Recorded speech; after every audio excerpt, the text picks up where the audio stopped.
कभी कभी क्रिकेट सिर्फ एक गेम नहीं होता, कभी कभी वो एक कहानी होती है जो एक देश के दिल से लिखी जाती है। कल रात यानी 5 मार्च 2026 की रात को ऐसी ही एक कहानी इंडिया वर्सेस इंग्लैंड के सेमीफाइनल में लिखी गई थी। वो एक ऐसी रात थी जहां 140 करोड़ लोगों की धड़कनें एक साथ धड़क रही थी। नमस्कार, सत श्री अकाल, प्रणाम। मैं हूं आरजे वानी और आप सुन रहे हैं रेडियो पंजाब 90.2 टैशन पंजाबी पर आपका अपना show in the game zone. सोचिए जरा, मुंबई का वानखेड़े स्टेडियम, वो स्टेडियम जहां हिस्ट्री ने कई बार अपने पन्ने लिखे हैं। और स्टेडियम में कल सिर्फ प्लेयर्स नहीं थे, वहां पूरा क्रिकेटिंग वर्ल्ड जैसे मानो मौजूद था। स्टैंड्स में लेजेंड्स थे, महेंद्र सिंह धोनी थे, रोहित शर्मा थे, इनफैक्ट क्रिकेट के बड़े नाम जैसे कि जय शाह भी थे। पर सबसे बड़ा नाम वहां सिर्फ एक ही था, इंडिया का। क्योंकि जब इंडिया खेलता है तो सिर्फ 11 खिलाड़ी ग्राउंड पर नहीं होते, पूरा देश उनके साथ खेलता है। और जब इंडिया ने बैटिंग शुरू की तो हर बॉल पर एक एक्सपेक्टेशन थी, एक टेंशन भी थी, क्योंकि सेमीफाइनल का प्रेशर अलग ही होता है। अभिषेक शर्मा जल्दी आउट हो गए थे और उस मोमेंट पर एक सेकंड के लिए स्टेडियम में खामोशी सी छा गई थी, क्योंकि एक ओपनर की विकेट इतनी जल्दी गिरना लगभग टीम के लिए बहुत हावी पड़ सकता है। लेकिन क्रिकेट का सबसे खूबसूरत सच पता है क्या है? कि यहाँ एक विकेट से कहानी खत्म नहीं होती है। कहानी तब शुरू होती है जब कोई उस मोमेंट को अपनी हिम्मत में बदल देता है। कुछ ऐसा ही किया संजू सैमसन ने। वो सिर्फ बैटिंग नहीं कर रहे थे कल, वो एक कैनवस पर स्ट्रोक से पेंटिंग बना रहे थे मानो। हर कवर ड्राइव, हर पुल शॉट जैसे कि आर्टिस्ट की ब्रश स्ट्रोक हो। 42 बॉल्स पर 89 रन्स बनाए बंदे ने। और जब इंग्लैंड के कैप्टन ने उनका कैच ड्रॉप किया था ना, जब वो 15 पर थे, तो शायद उस मोमेंट ने डेस्टिनी पर ये लिख दिया था कि इस बार संजू सैमसन अपने जीवन दान को बहुत अच्छे तरीके से यूज करेंगे। जब अभिषेक की विकेट गिरी तो दूसरे एंड पे आके खड़े हो गए थे ईशान किशन ने अपना वही फेयरलेस क्रिकेट दिखाया।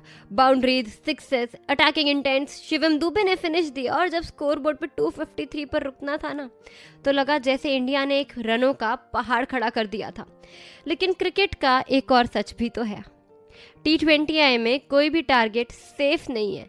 इंग्लैंड चेस करने आया और शुरुआत में ही इंडियन बॉलर्स ने दिखा दिया कि ये मैच सिर्फ रन्स का तो नहीं है, नर्व्स का भी है, ये बॉलिंग का भी है। ये हर उस मैच के लिए उनका रिव्यू है, उनका कमबैक है जिस मैच में they wanted to do better. Hardik Pandya ने ब्रेक थ्रू दिलाया, जसप्रीत बुमराह ने एक और विकेट ली और अक्षर पटेल ने जो फील्डिंग में कमाल किए हैं ना, एक ऐसा कैच पकड़ा जो स्टेडियम के हर इंसान को खड़ा कर गया।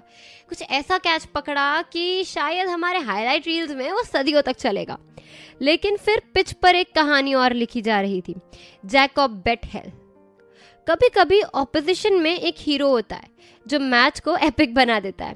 बेटहेल ने वही किया। विकेट्स गिर रहे थे उनके इर्द गिर्द, लेकिन वो लड़ते रहे, मानो जैसे अपनी टीम के लिए वो एक अकेला सेनापति हो। हर ओवर के बाद इंग्लैंड थोड़ा और आसपास आ जाता था। हर 6 के बाद इंडियन फैंस के दिल की धड़कन थोड़ी और तेज हो जाती थी। धड़क तो ऐसे रहा था मानो बुमराह की यार करो। जब बेटहेल ने सेंचुरी बना दी तो उस मोमेंट पे लग रहा था कि जैसे वो एक अकेला प्लेयर पूरी मैच की डायरेक्शन बदल देगा।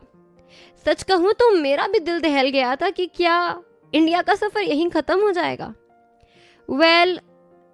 इंग्लैंड को शायद एक ओवर और मिल जाता तो रिजल्ट्स इंडिया के फेवर में नहीं होते। लेकिन फिर एक नाम आया जो इंडियन क्रिकेट के लिए एक इमोशन बन चुका है, जो इंडियन क्रिकेट के लिए जनरेशनल बॉलर कहलाते हैं, जो इंडियन क्रिकेट के बादशाह बूम कहलाते हैं, जिन्हें पब्लिक प्यार से बूम बूम भी बुलाती है। जी हाँ, हमारे अपने जसप्रीत बुमराह।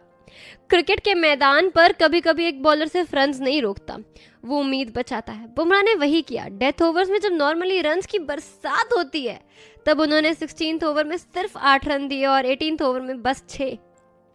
उस मोमेंट पे इंडिया की सांसों में मानो सांस आ गई।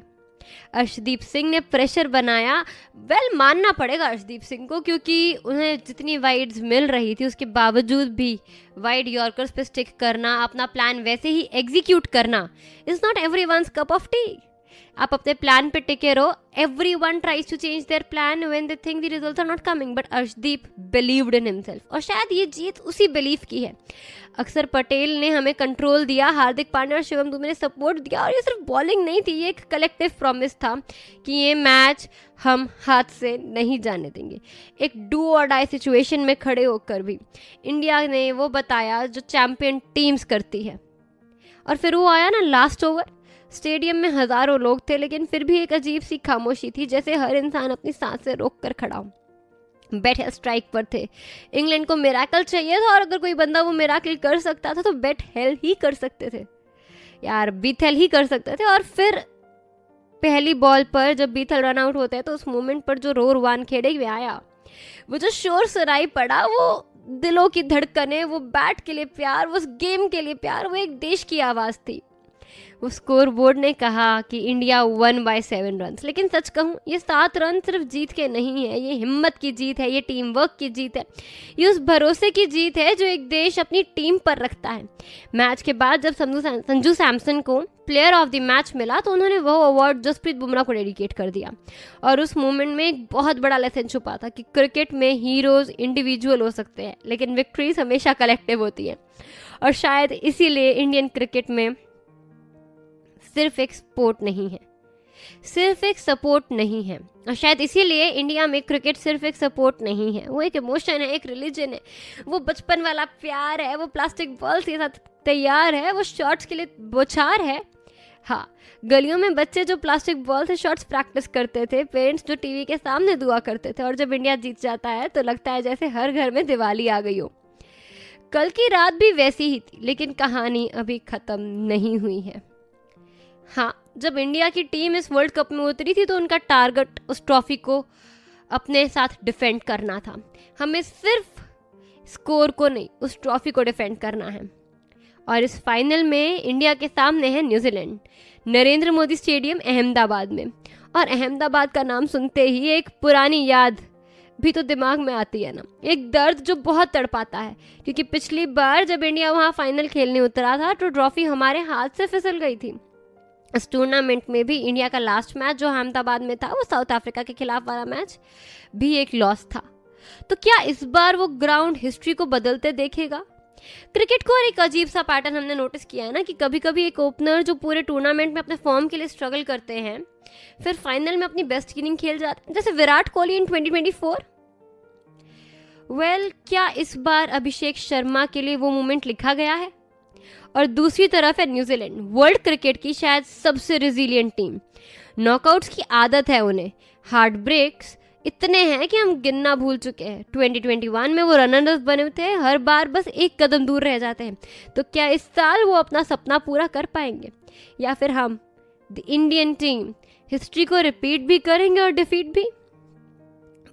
ये तो देखने वाली बात होगी ना, क्योंकि जब एक देश के लिए क्रिकेट को रिलीजन माना जाता है, जहां फाइनल सिर्फ एक मैच नहीं, एक दुआ होती है, वहां 140 करोड़ लोग एक साथ जब दुआ करते हैं तो दुआ एक काम तो करती हैं.